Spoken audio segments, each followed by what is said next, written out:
Thank you for calling self-storage. This is how may I help you? Yeah, and do you guys have any storage available, spots available? You said you're looking for a parking space? No, I need some storage. I'm moving to town, and I need to put my house in there, or my apartment, I guess I should say. Oh, absolutely. Are you looking for an air conditioned unit or a non-climate? I think non-climate. I don't think anything in there is probably that, sensitive. All right, and so with that, our non-climate units with the drive-up access, we have the largest being 10 by 35s, and then down from that we have 10 by 30s, 10 by 20s, and 10 by 15. Yeah, maybe a 10 by 15. I mean, it's actually a 10 by 20. A 10 by 20? All right, and those are starting at $269 base. Okay, thank you very much. You're welcome. Have a great day. You too. Bye.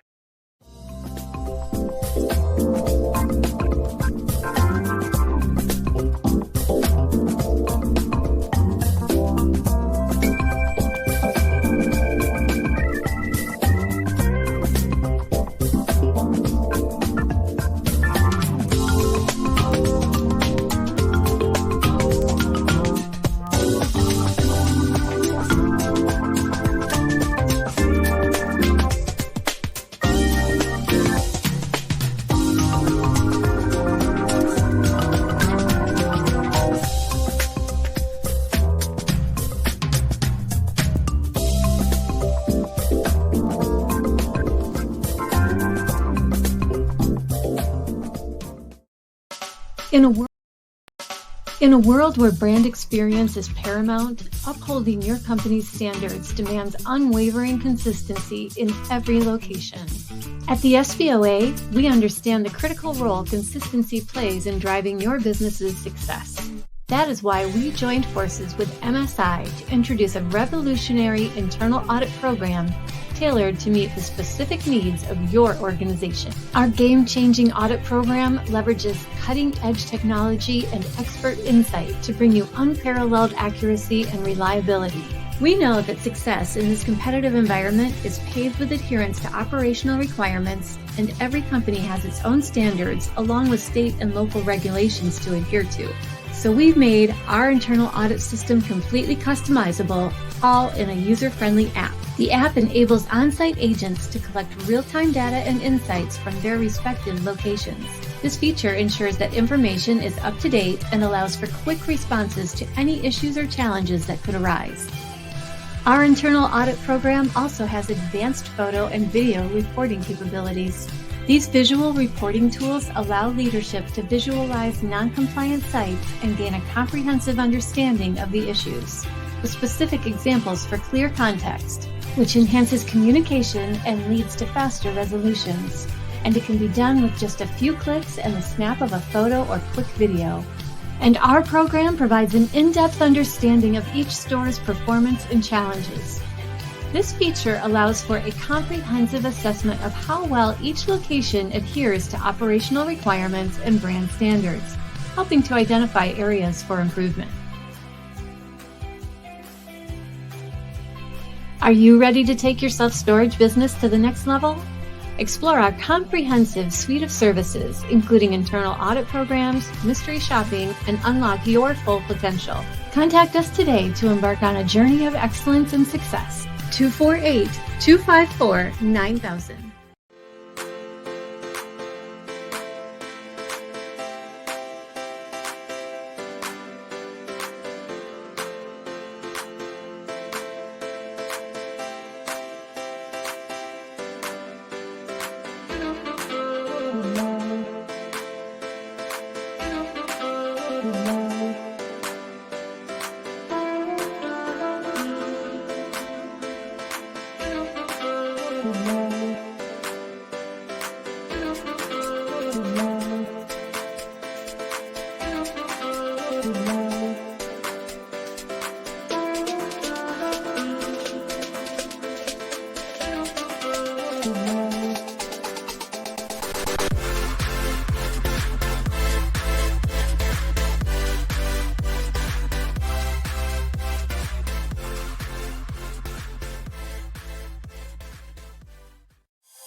Are you a self-storage owner or operator looking for service providers to help at your facility?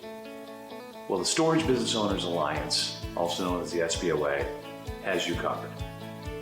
The SBOA is the premier online hub for connecting self-storage owners and operators to industry-leading products and service providers. We provide one-stop shopping for your business with exclusive offers to save time and money. At the SBOA, we believe by coming together, we help owners and operators grow revenue, gain purchasing power, reduce expenses, improve efficiencies, and increase profitability. We also offer many resources such as our conferences and self-storage unlock webinars to help self-storage owners and operators gain the knowledge needed to become more competitive in the industry. To become an SBOA member or to find out more information, please visit www.thesboa.com today. We can't wait for you to join the Alliance.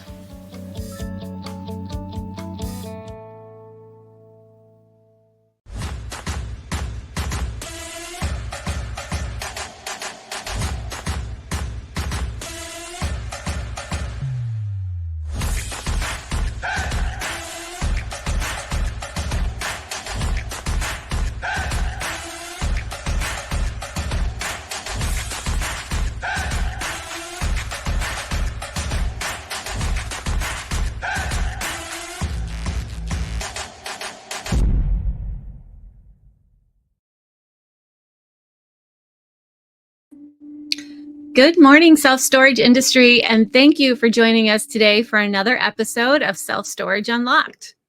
Our topic today is Streamline and Grow, Outsourcing for Self-Storage.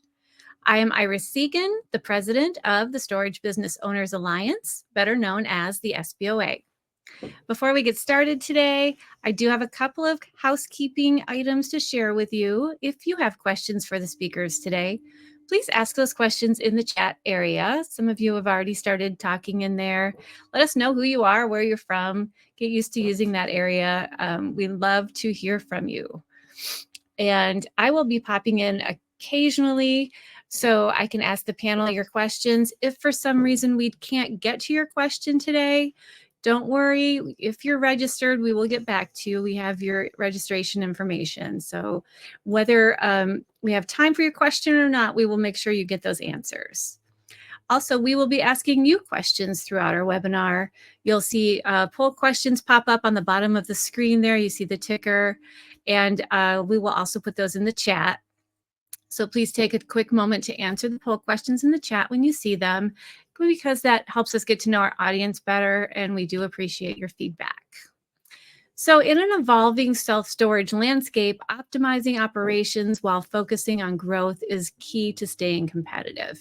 Whether you're an owner, a manager, or a vendor in the industry, exploring strategic outsourcing does help streamline tasks, increases efficiency, and allows you to focus on what matters most, which is growing your business. In today's session, we will dive into the practical approaches to outsourcing that can simplify your operations, reduce costs, and enhance your team's effectiveness. So with that said, I'm going to start and introduce our first guest, who is Christian Thurgood from Zion Call Management. Hi, Christian. How are you? Good. How are you doing, Iris? I'm good. It's a beautiful day here. It's nice, beautiful fall, warm, sunny. It's just everything you want for this time of year. Oh, so, good. Christian, tell the audience, please, who you are, what you do with Zion, and just get them familiar with you. Yeah. So thanks for having us, Iris. My name is Christian Thurgood. I'm an owner and co-founder of Zion Call Management. I've been in this industry now for over 10 years, doing remote management services, and been kind of partners in different businesses that have led us to become Zion within the last year and a half or so. And we're located in southern Utah, St. George, Utah, which is just about 2 hours north of Las Vegas. So it's desert here. And it is nice and sunny today too. Finally, it's been a little cold, but not probably compared to what some of you guys experience in other parts of the country. It's still pretty warm here. So anyways, happy to be here and introduce the rest of the team that's going to be joining us. Great. Yeah. If you want to go ahead and introduce the rest of the team, we'd love to meet them. Okay, great. So we have James Thurgood. He's my business partner and also my brother. We've been working together now for almost those 10 years that I've been in the industry. And he's over the operations for our business. Great. And then we have, let me find him on my thing, Devin. Yes, we got Devin Meinhardt, who's also a partner with us at Zion. And Devin, been working with him for about 8 years now, and he is in charge of all of the sales for our operation. Great. And Ty Meinhardt, is there a relationship there? Ty and Devin are brothers, and Ty is the owner of his own accounting firm, Storage Unit Accounting, and we partner with them to help operators streamline their business. Great. Hi, Ty. Just let you know you are on mute. Okay. Got it. Thanks, Iris. I'm famous for not knowing I'm on mute, so I just like to remind people. All right. And our last but not least guest is Josh. So Josh Gracia, we're happy to have him join with us. He's one of our vendor partners as well in the industry, and he does marketing for Rev7.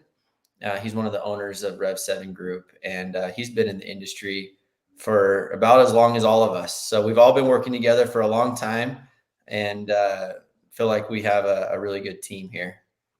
Yeah, this is a great panel. Well, I'm going to pop off, but I will come back in with questions as they come in, and I will let you guys go ahead and get started. Great. Thank you. Appreciate everybody that's joining us today on this webinar. We're excited to talk about various topics with regards to managing a facility remotely and the different features and products and items that go into that. So we'll go ahead and start. I'm going to be facilitating the discussion, asking questions. So if anybody in the audience has questions, please feel free to put those in the comments. Iris will make sure that we get those. And I'm going to go ahead and start by asking James to kind of give us an overview of what remote management is and kind of some of the things that it entails. Yeah, absolutely. So with remote management, it wasn't all that long ago in the storage industry, as I'm sure everyone knows, that the standard for operators was to have kind of a full-time manager or employee or even the owner on site at the facility all the time. And it was so much so that you see a lot of offices with apartments built above them so that the manager could live there. So they're living at the facility. And that's how it was for a long time in storage. And then with the rise of technology in the storage industry, that has just become less necessary, I guess. So you still see it sometimes, but especially with the new facilities that have been built, as ownership is changing hands, that's just not needed as much as it used to be. So that's where remote management comes in. And it essentially allows you as the operator to hand over the majority of the day-to-day tasks to somebody else to take care of. So things like taking all the phone calls or the accounting or talking with the past due tenants, things like that, the day-to-day tasks, someone else can take care of for you for cheaper than having someone on site all the time. So depending on the facility owner, that can mean different things. So, if you're running your own facility and you like to be on site a lot and talking with people and working on the units and things like that, that for you, the remote management could mean just handing off some of the phone calls to someone else when you're busy and you don't have time to be on the phone. So that's one end of the spectrum. On the other end of the spectrum, it could be you are part of a group who looks to continually acquire properties and locations. For you, remote management could mean handing over more of the tasks where you are solely focusing on acquiring more properties. So you could hand over everything from the phone calls to the marketing, to the accounting, to the sales, to whatever it is. So it can be flexible, but that's kind of where remote management has come in the last several years. Perfect. Thank you.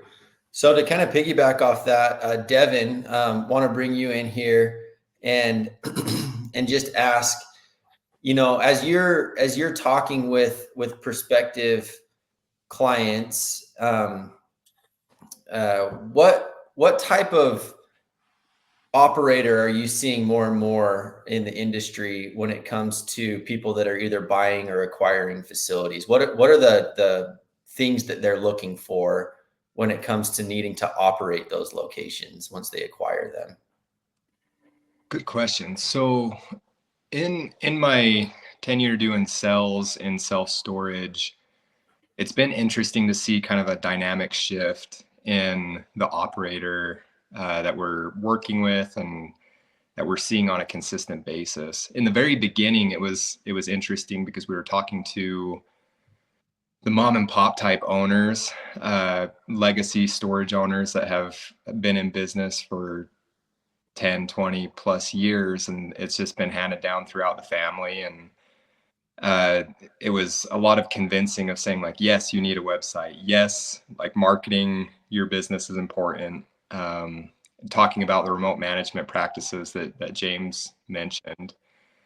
In the last several years, especially since COVID, we've seen a huge spike in the type of investors that just understand these practices on a lot more intimate level, that like, absolutely, I have a website.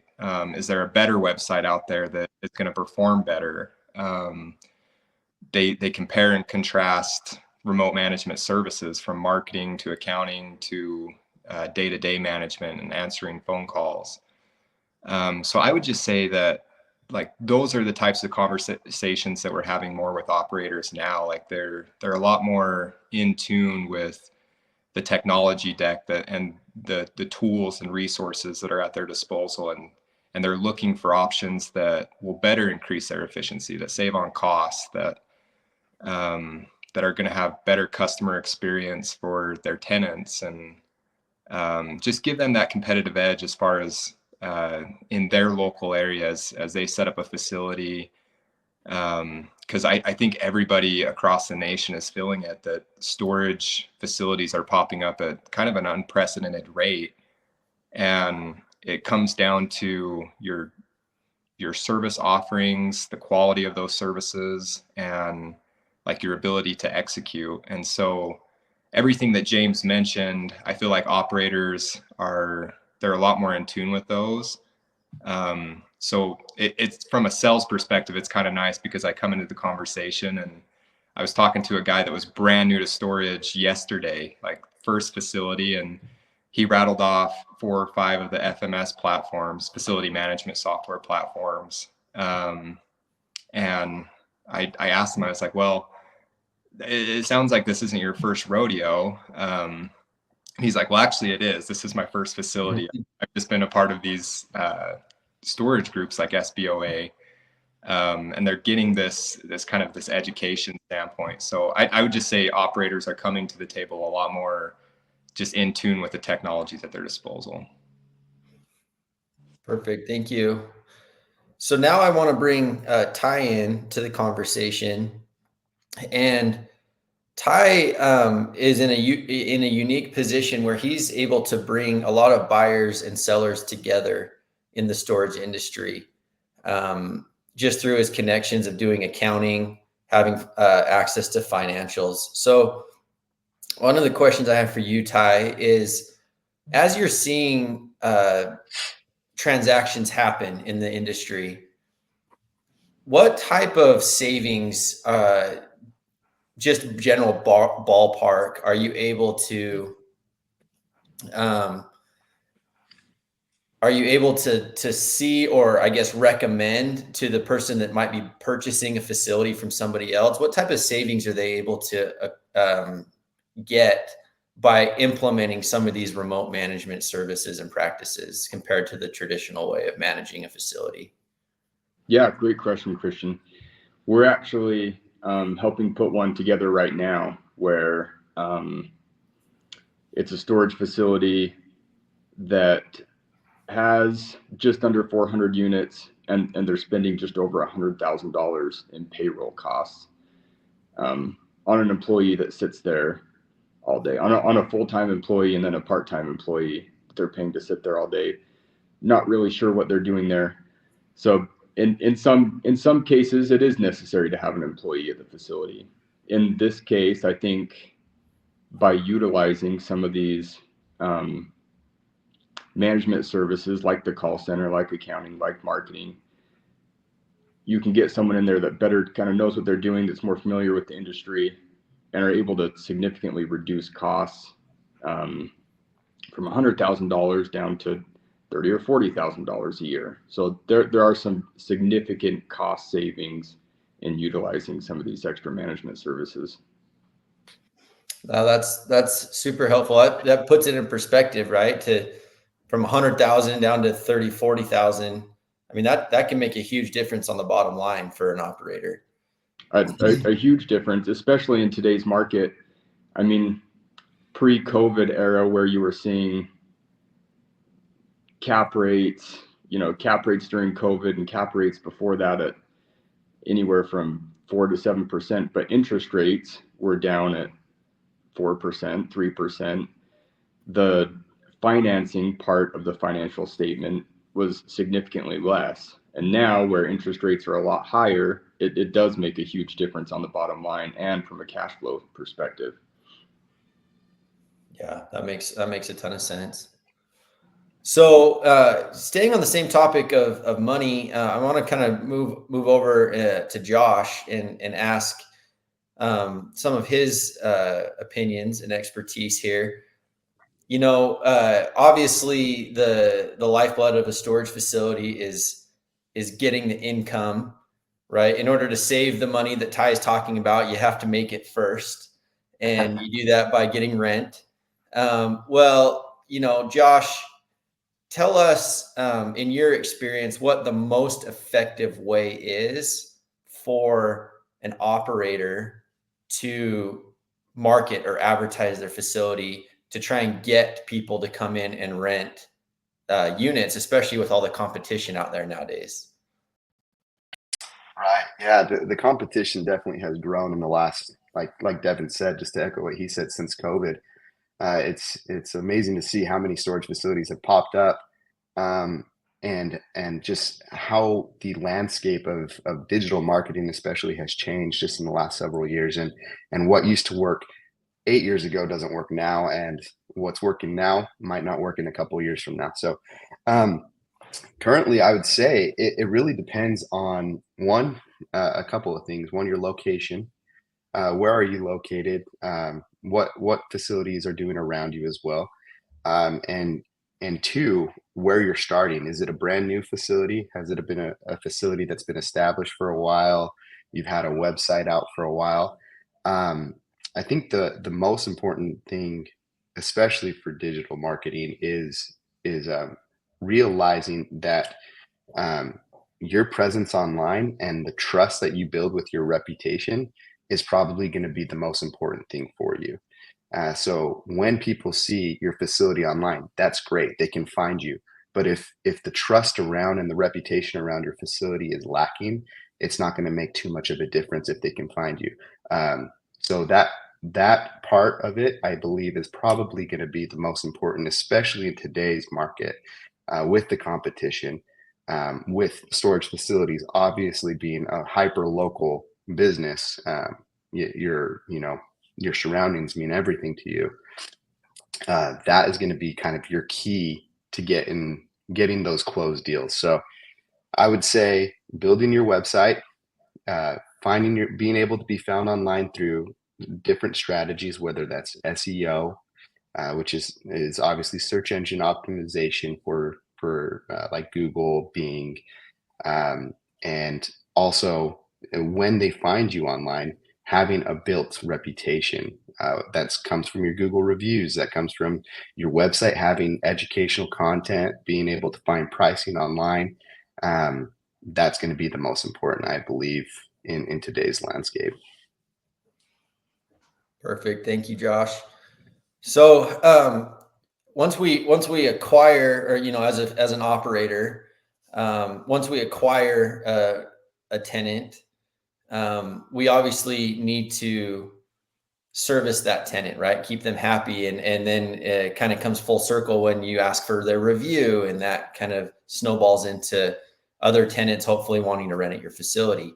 So one question I have for Devin is, how have you, I'll just say, like, 10 years ago, when we were talking to facility owners about maybe turning over their phone calls to like a call center or a call management service, there was a lot of hesitation, and understandably so, right? I think in general, call centers maybe bring a negative connotation.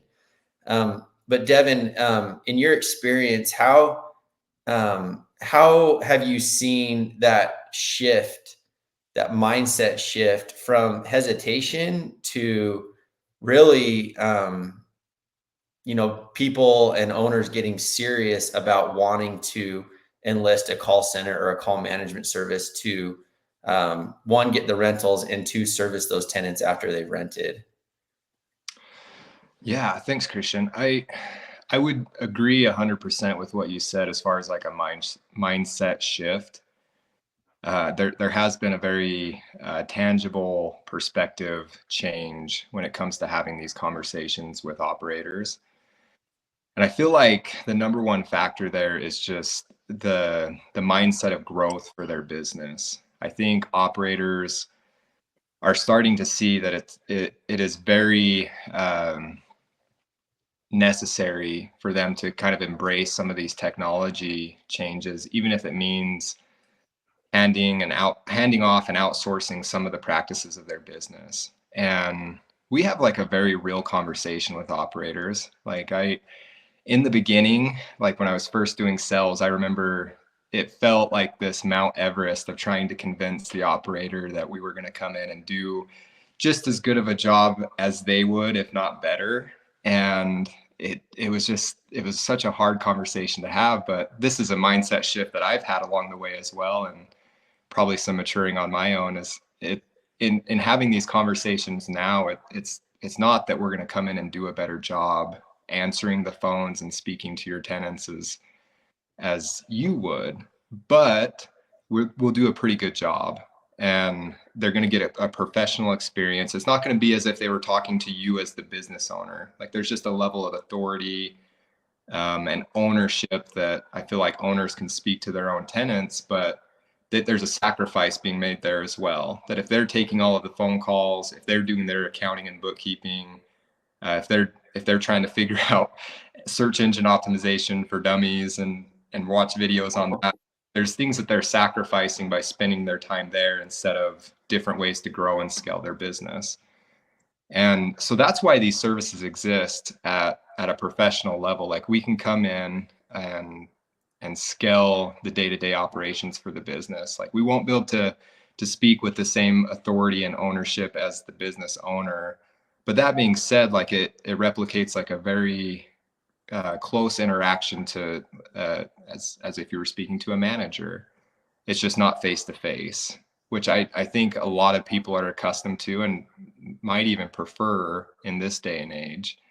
And so I think that that's been the biggest perspective shift that I've seen, is that owners are just starting to realize, like, yeah, if I want to go out there and acquire more properties, or if I want to grow other businesses outside of storage, I have my storage portfolio over here, I have my 9 to 5, and then I have whatever else that I'm involved in with the remainder of my time. Like there's going to have to be things that I outsource and hand off, things that like I can hand off to an accountant so that he can take care of all the daily receipts and updating those things to hand off to a marketing expert, things to hand off to somebody like a call center that they're going to still deliver on like a good professional experience and interaction with my tenants, that it's not going to suffer to the point where I'm losing business.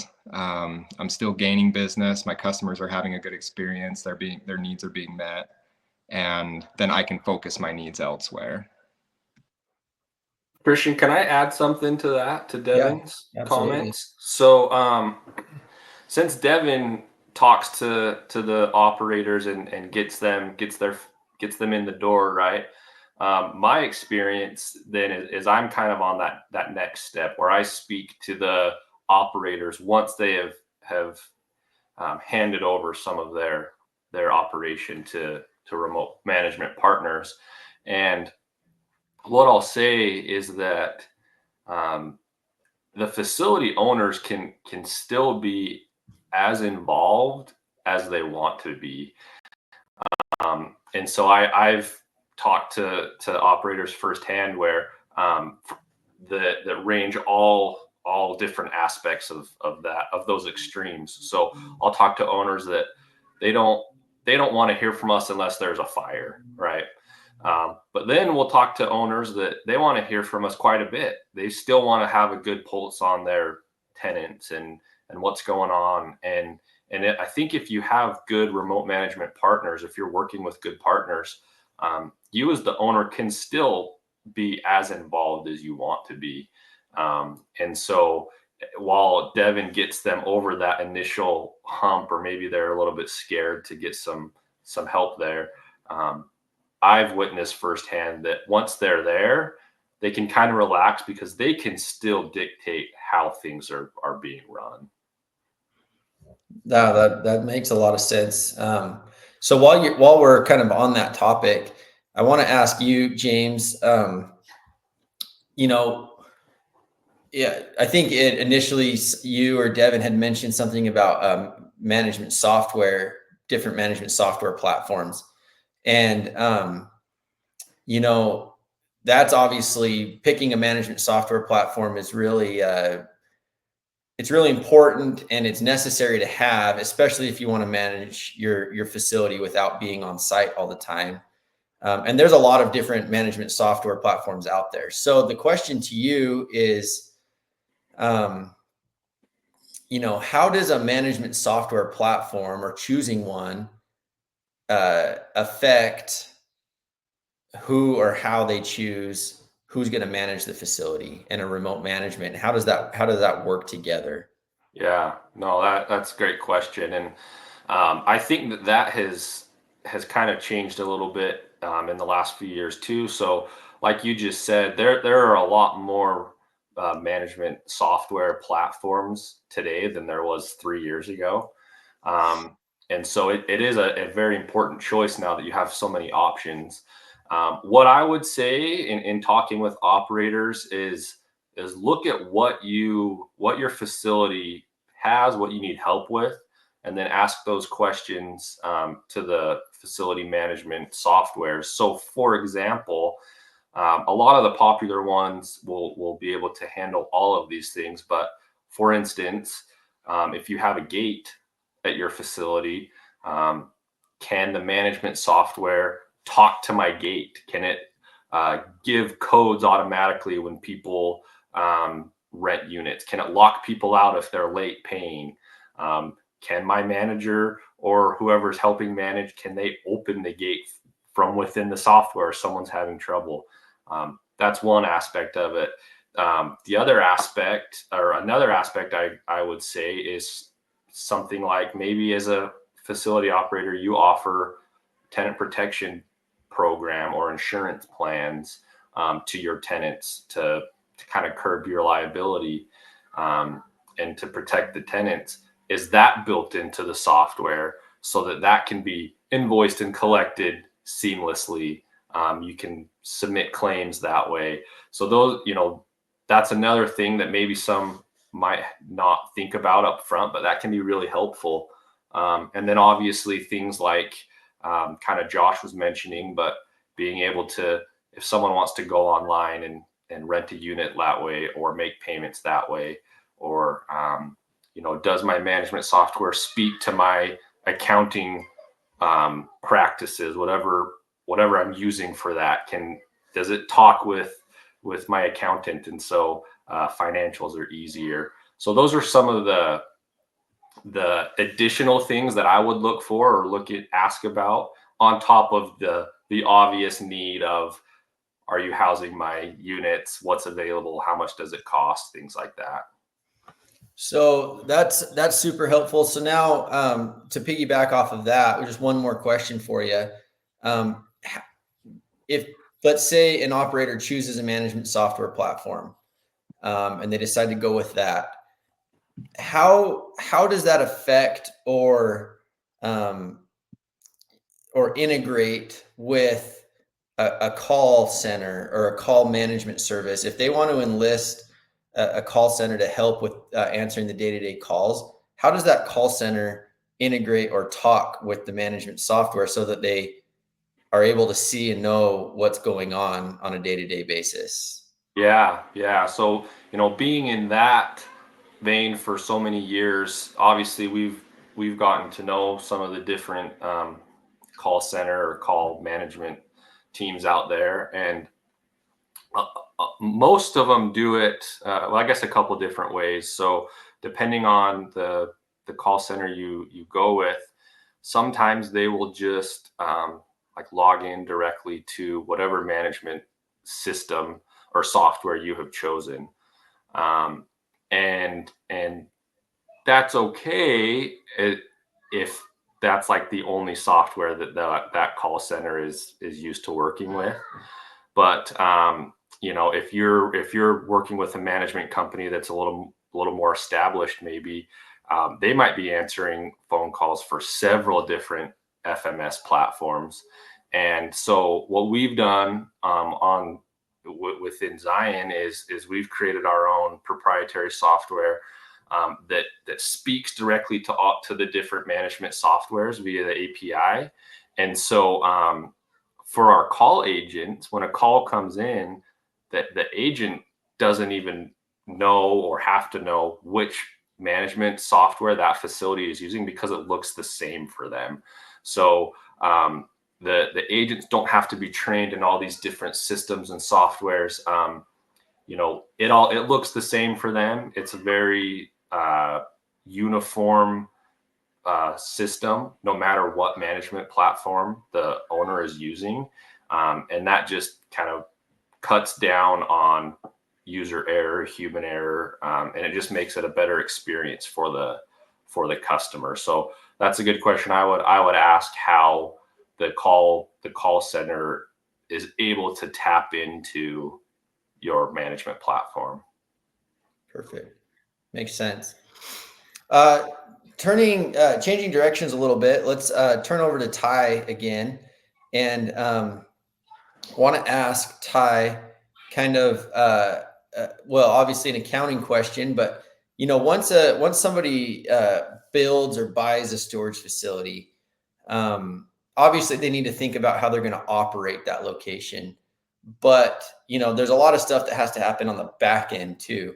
So Ty, can you give us a little bit of information about what they should be looking for when choosing an accountant, and what sort of services you provide and you think a good accountant should provide to a storage facility operator? Yeah, absolutely. Great question, Christian. On our side, we kind of help take care of all the accounting side of it for the storage facility owner. So we do everything from the bookkeeping to the end of month reconciliations to the end of year tax return. We can help run payroll. We file 1099s. And I think that's just one, I guess, big burden that's just lifted off of the storage facility owner's shoulders right away. It's like they don't want to go figure out how to do the bookkeeping. They don't want to go read through IRS tax code to figure out who needs a 1099 and who doesn't. So I think right away, that's just one big burden that's lifted off the shoulders of the storage facility owner. And not only that, but I would look for a bookkeeper or an accountant that is familiar with current tax laws and self-storage specifically. You get into self-storage, you may have owned businesses before, but you get into self-storage and it's passive income instead of active income, and the tax laws change quite a bit. And so I would look for someone, again, who's familiar with tax law and the self-storage industry, so you can hop on the phone with them and they know how to best advise you. Should we depreciate this asset? Should we take bonus depreciation on this asset? Should we get a cost segregation done? I would look for someone who's familiar with that can not only lift all that burden off of taking care of the bookkeeping, taking care of the tax return, the 1099s, but is also someone you're able to hop on the phone with and have a conversation and ask those types of questions. So I imagine, Ty, you probably see or hear from operators that are maybe using an accountant that's not as familiar with a self-storage industry or a storage facility in general. And might be things that they're missing. Am I right? For sure. And that's where I think finding someone who's willing to work with the CPA that the self-storage facility owner has is important too. We have clients where we just do the bookkeeping and we don't do any tax work. We just communicate and help their personal accountant figure out their tax side. We have clients where we take care of the business tax return at the storage facility level and kind of communicate and work with their CPA to help kind of get the best benefit for them personally. Awesome. Iris, I saw you just pop in here. I did want to pop in. Chad answered one of our poll questions, and I wanted to address it a little bit. He said, we've considered outsourcing to a call center, but especially for after hours, we just don't get enough calls between our two facilities to justify the cost, at least not yet. And I know Josh touched a little bit about marketing, and that's something that's very close to my heart. So, how can we get those phones ringing? There's outsourcing for the marketing, the SEO, and how important that is. And maybe also for things that are after hours, outsourcing your website, some management there. And does Zion, do you do something where people can do an online chat, or maybe that's some other company that does something like that? Yeah, so good question. We do offer chat, and in fact, all of our clients have the ability to put a chat widget on their website, and then we actually have live agents responding to those chats. That's not just a chat bot, but that brings up a good point. Is a call center is only as helpful and beneficial if they're receiving phone calls, right? And we got to get those phone calls generated. So I think it's a good time to maybe transition over to Josh and kind of ask, Josh, what are your opinions on generating phone call and website traffic? What do you think is it offering specials or promotions that helps get people in the door? What are your thoughts there? Yeah, absolutely. I think promotions are a big one, especially right now. 2 years ago, it was really easy to get phone calls and generate rentals because of just how the landscape of the storage industry was. But now we're kind of seeing that turn back to what it used to be a little bit pre-COVID.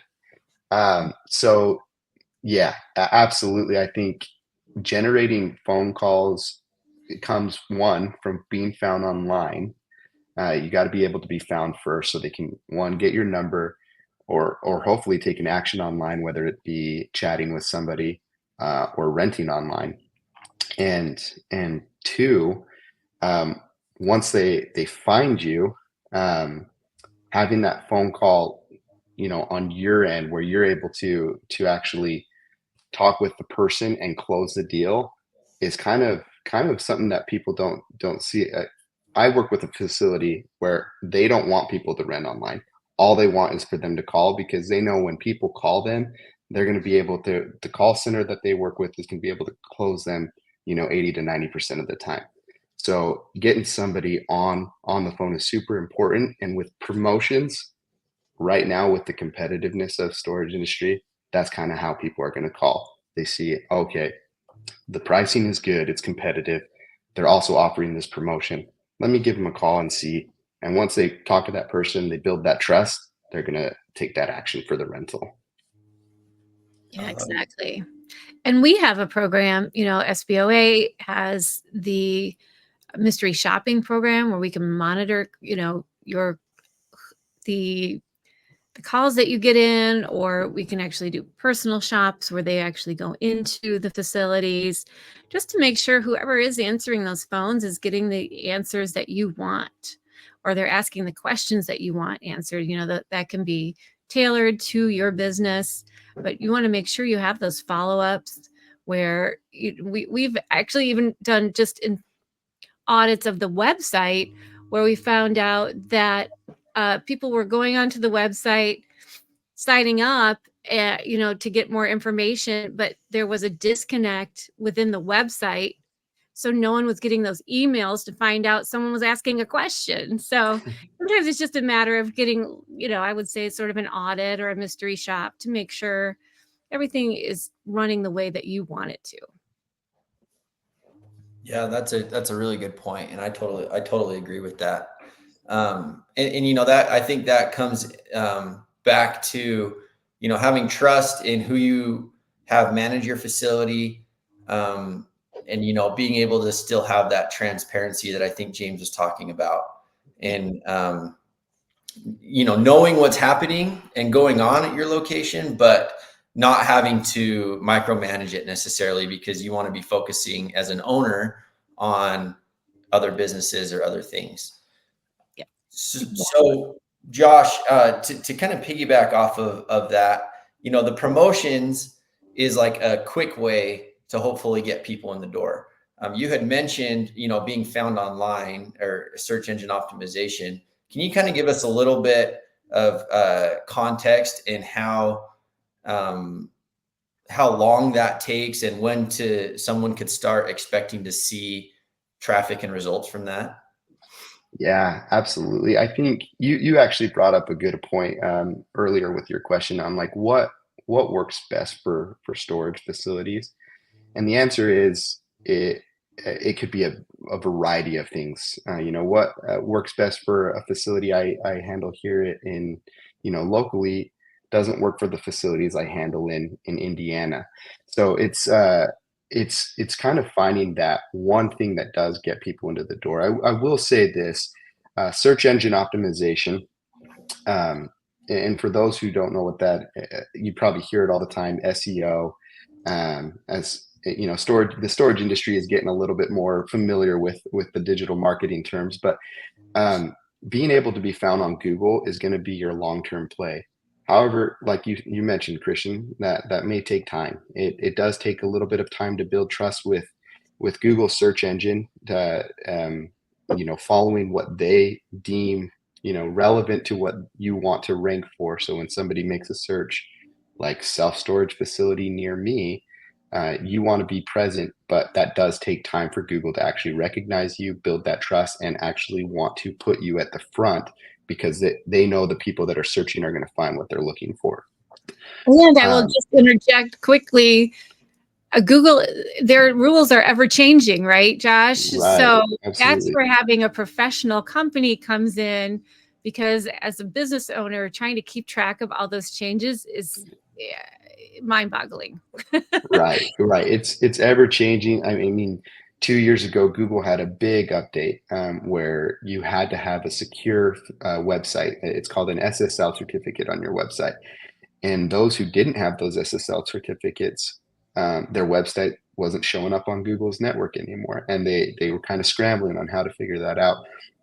For our clients, we were on top of that. We knew Google was coming out with that. They gave the warning to people. So we were made sure all of our clients had that beforehand. So their website was good. The other thing I will say, Christian, about the promotions, I think one of the things a lot of facility owners that I've talked to kind of get fearful of promotions. You know, they don't want to give the first month for free because, you know, what if they leave after 1 month, which is definitely a possibility. But I will say, like, getting people in the door is the first step of the battle, and being a good facility keeps them there, and people will stay longer than expected often. You know, even if they think they're only going to rent for 2 to 3 months, they may stay 8 months, you know. So I think having a good promotion once you are found is a really important factor to get the phones ringing as well. But search engine optimization, I think the long term is still going to be the best value because it is free traffic getting to your website after a long time. But in the short term, social media ads on Facebook, Instagram, Google ads are still really viable options, especially if you're a new facility and don't have a big website presence yet on Google. Those things help you get found online really quickly. So, well, and Josh, you know, Iris mentioned that Google's always changing their rules. That made me think. I've talked to plenty of owners that will utilize SEO for a while. They get ranked well, they fill up, and then they'll say to me, "Oh, I'm gonna turn it off. I don't need it anymore. I'm full." And I don't know enough about how it works, but I think I know enough to know that that's a no-no, right, Josh? We don't want to turn it off once it's working. Right. Yeah, it's a no-no. I always try to explain to it like you go to the gym, right? You build this muscle, you get muscular. If you stop going to the gym, you're going to lose all your progress and all your results.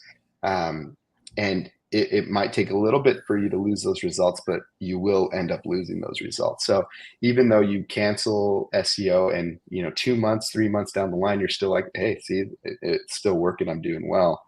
You know, eventually it's going to catch up to you and you're going to start seeing those dwindling. And then you got to take the time to rebuild your ranking. And that's never fun.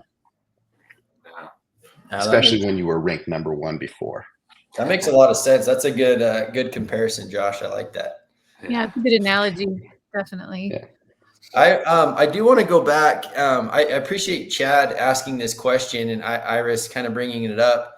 I would like to kind of go back to that. I think something that Chad asked or said is really interesting, where he says that we just don't get enough calls between our 2 facilities to justify the cost. And, you know, this is something that we can resonate with. I will say, and I should have mentioned at the beginning, that all of us either currently are or have been owners of storage facilities ourselves as well. And so we understand this dynamic, right? It's tough to want to give that up or pay somebody else to do it when you can do it yourself. But we also understand that, you know, a lot of owners have other jobs or own other businesses like we do. You know, we have to be able to focus on those as well. So I want to kind of turn this over to Devin and ask Devin, what are some options that someone like Chad or others that own a facility and are currently taking the calls themselves, what are some options that they have in order to keep cost down if they enlist a call center, maybe backup or something like that? Ooh, yeah. So one of the things that I feel like call centers are doing, and our call center specifically, we have several different answering tiers or styles, and it can be customized to fulfill different needs. So probably the most popular style of answering is when somebody just says like, hey, I am getting so overwhelmed. I feel like I'm missing phone calls. I just want to turn this over to somebody. But probably slightly less, but still on a pretty frequent basis. Like we get owners saying like, look, I kind of in the same boat that Chad is. Like I don't get that many calls that I feel like I can justify paying somebody to do this full time, but I also I want to ensure that I'm not missing calls or maybe extend my hours of coverage to where I have more coverage in the mornings and the evenings. Some of those after-hour calls that owners feel like they might be missing some potential business. And what we call ours, there's different names throughout the industry, but what we call ours is overflow answering or backup answering. And that's where we set up the technical term is called call no answer forwarding. But essentially what this does is we can set up a custom ring count where it will ring your number. Typically we do it for 3 to 4 rings, which is 10 to 15 seconds on average. And you don't pick up in those initial 3 to 4 rings, then it will automatically transfer the call over to our queue for a full ring count. And a lot of owners really like this because throughout the day they feel like they can handle the current call volume, but for after hour calls, they can't pick up if they're in the middle of dinner or trying to get their kids to their soccer game or whatever it is. And they don't feel like they can answer their call or they're missing calls. Then it would trip that sensor after a certain ring count and then flow over to our queue. And then our agents would be able to help them from there. And of course, the pricing for that style of answering is it's accustomed to like how the actual volume that we'll get on that basis. And it's a lot more affordable than if we were to obviously take all of the phone calls. So there's things like that. We have a really cool service. Again, this is something that's becoming more common throughout the industry, but it's an IVR payment automation to where you can not use the answering service at all. If you just want all payment calls to go to this automated payment system, which is exactly what it sounds like. So when somebody calls in, they would hit a call directory. Hi, thanks for calling ABC Storage. Please press 1 if you're looking to inquire about unit availability. And then that line would go to you, and you could talk to them and schmooze them and tell them why your facility is the greatest. And then the second option, if you're calling to make a payment on your account, please press 2. That goes to the automated payment system, and it'll automatically verify their phone number. It'll read them their balance. If they have a card on file in the management software, they can just select one and it'll use that card on file, or they can manually enter a card payment. But it's a super simple way for tenants to call in and make a payment on their account. And as a facility owner, that's a percentage of the calls that you're getting on a monthly basis that you don't even have to deal with. It just automates that part of your business. And in a lot of cases, they're 24/7. So somebody could call at 3 a.m. You don't have to sweat missing that phone call or missing that payment. So there's options out there that are very affordable, very price conscious compared to like full-time answering and completely outsourcing all of your phone calls. And that's kind of the beauty of it, is with these technology decks, you can kind of pick and choose like which ones make most sense for your business and your situation. That's awesome. Awesome. Yeah. So I think, Iris, we probably, I know we're getting short on time. We probably have time for one more question. And it looks like the poll question, I really like it. It's if you could delegate one key responsibility to focus more on growth, what would that be and why? James, if you wouldn't mind just talking about, I think one aspect of growth that we found in our facilities and with our clients is through tenant protection or tenant insurance. And, tenant protection is something that Zion offers, or we can also, sell it if you already have your own provider. But James, can you kind of give us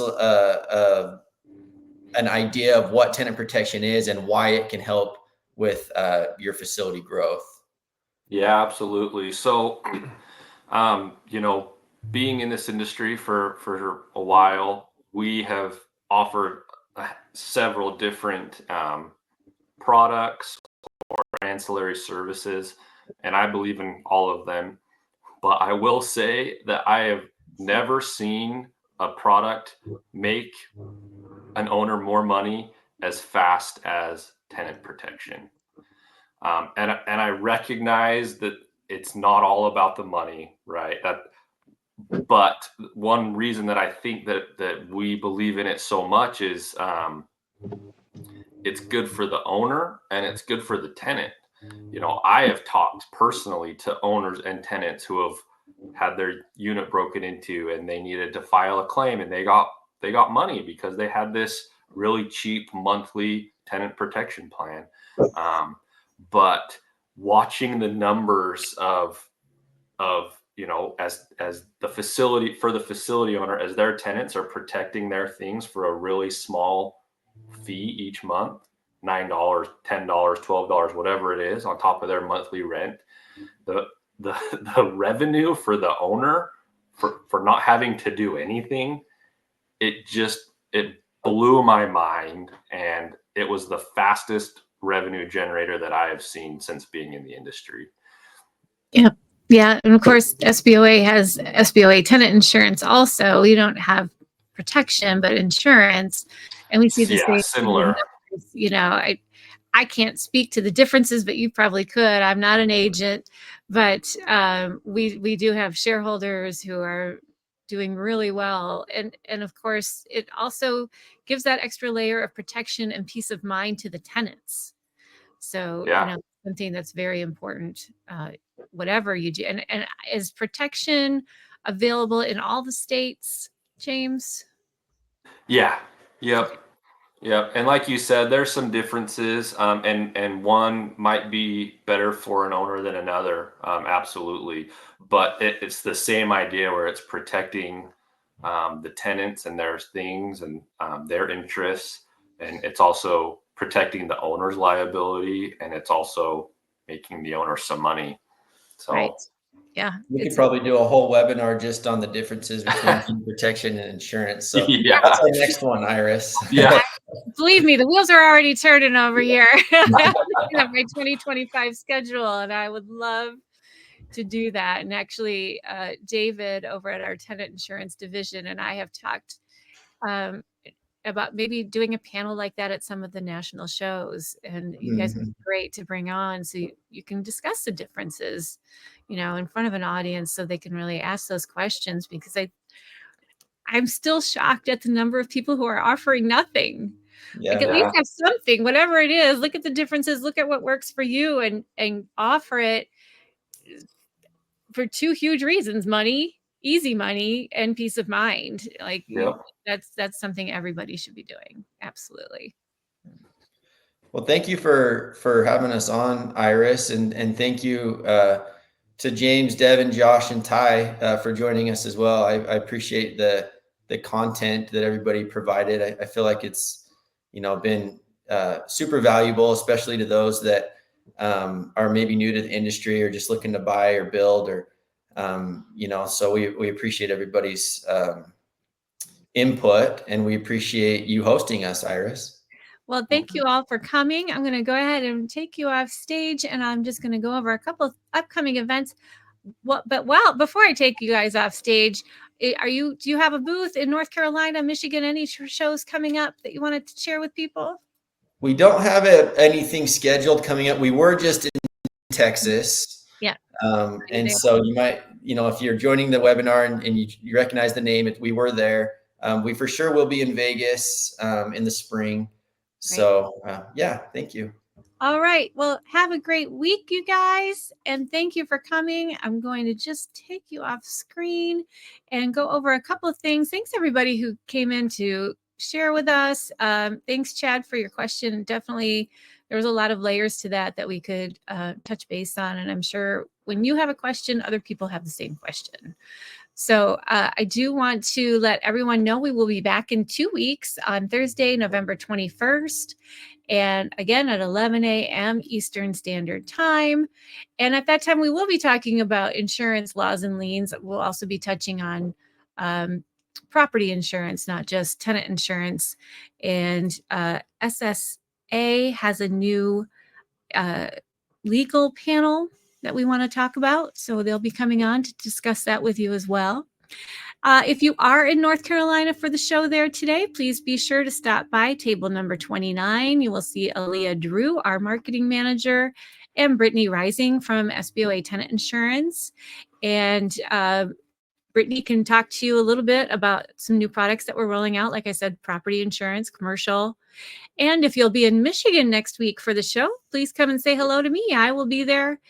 We don't have table numbers, but I'll be there. It's a smaller show, so please come and find me. I'd love to meet people in person, shake your hand, and get to know you. And also, just let everybody know, if you're not already following us on social media, you can find us on your favorite platforms. We're on Facebook, Instagram, YouTube, Twitter, and LinkedIn.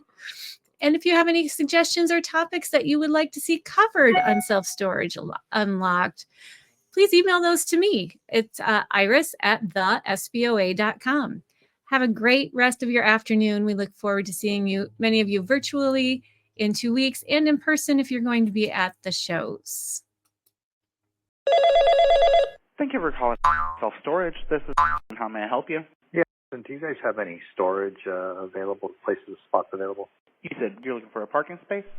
No, I need some storage. I'm moving to town, and I need to put my house in there, or my apartment, I guess I should say. Okay, absolutely. Are you looking for an air conditioned unit or a non-climate? I think non-climate. I don't think anything in there is probably that, sensitive. All right, and so with that, our non-climate units with the drive-up access, we have the largest being 10 by 35s, and then down from that we have 10 by 30s, 10 by 20s, and 10 by 15. Yeah, maybe a 10 by 15. I mean, actually a 10 by 20. A 10 by 20? All right, and those are starting at $269 base. Okay, thank you very much. You're welcome. Have a great day. You too.